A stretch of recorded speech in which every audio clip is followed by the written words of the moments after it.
ঢাকা শহরে আমরা চলাচল করব আর যানজটের দেখা পাবো না, তা কি হয়? যানজটের মধ্যে ঘন্টার পর ঘন্টা বসে থাকতে হয়। এটাই মনে হচ্ছে এখন একটা স্বাভাবিক বিষয় হয়ে দাঁড়িয়েছে। অন্তত আমরা এই যানজট নিয়ে তো কিছুটা ভাবতে পারি, কিভাবে কি করলে এই যানজট থেকে কিছুটা অন্তত মুক্তি পাওয়া যায়। আমি গুলিস্তান থেকে কোর্ট কাচারির উল্টা পাশে ঢাকা ন্যাশনাল হসপিটালে কয়েকদিন যাতায়াত করেছিলাম। আমার আম্মা হসপিটালে ভর্তি ছিলেন অসুস্থ হয়ে। তো আমি আসা যাওয়ার সময় দেখলাম যে রাস্তার যে অবস্থা, অনেক কষ্ট হতো যেতে বাসে করে। অনেক সময় যানজটে বসে থাকতে হতো।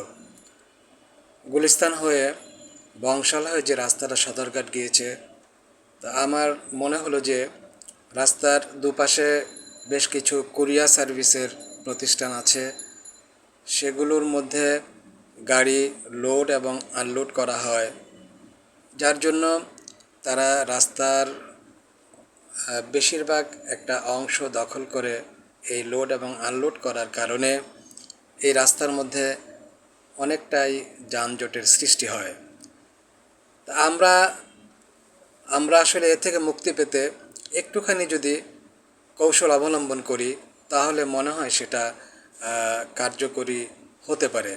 সেটা হচ্ছে, আমরা লোড এবং আনলোড যখন করব, রাতের একটা শেষের দিকে, রাত একটু বেশি হলে 11টা 12টা যখন বাজবে, তখন আমরা যদি লোড এবং আনলোড করি, তাহলে অন্তত নগরবাসী ওই রাস্তা দিয়ে অন্তত যারা যাতায়াত করবে, তারা সন্ধ্যার পরের থেকে যানজট থেকে মুক্তি পেতে পারবে মনে হয়। তা আমরা যদি সবাই মিলে একটু সহযোগিতা করি, কর্তৃপক্ষ যদি এগিয়ে আসে, তাহলে হয়তোবা আমরা এই গুলিস্তান হয়ে বংশাল হয়ে যে সমস্ত নগরবাসী সদরঘাটের উদ্দেশ্যে যান, তারা এই যানজট থেকে কিছুটা হলেও মুক্তি পেতে পারে।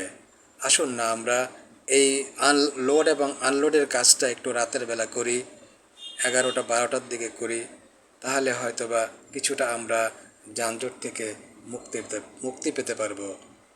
ধন্যবাদ সবাইকে।